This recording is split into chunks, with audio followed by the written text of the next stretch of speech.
اس کے اثرات نظر آ رہے ہیں.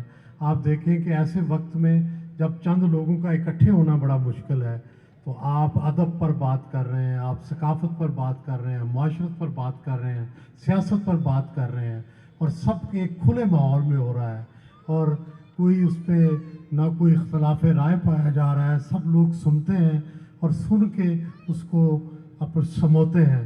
ساتھ ہی ساتھ کتابوں کا میلہ ہے.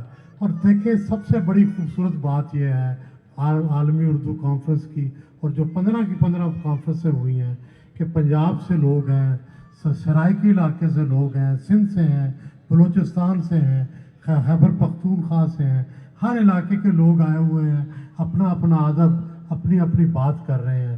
یہ انتہائی خوش آئند ہے. اور سب سے بڑی بات انتظامات, اتنے انتظامات کرنا بہت مشکل ہے. اس لیے ان انتظامات کی جتنی بھی تعریف کی جائے کم ہے.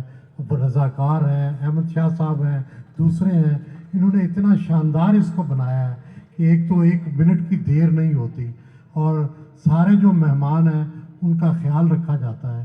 یہ ساری وہ باتیں ہیں جو کانفرنس میں عام طور پر لوگوں کو شکایات ہو جاتی ہیں, لیکن یہاں کوئی شکایت نہیں ہوئی. سب ہنس کھیل رہے ہیں, خوشی خوشی سب برداشت کر رہے ہیں.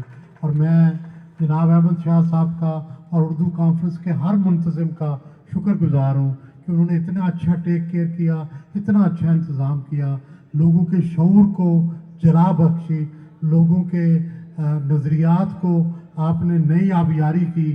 لوگ یہاں سے سن کے بہت کچھ سیکھیں گے اور پھر آگے سکھائیں گے. بہت بہت شکریہ, بہت بہت مہربانی.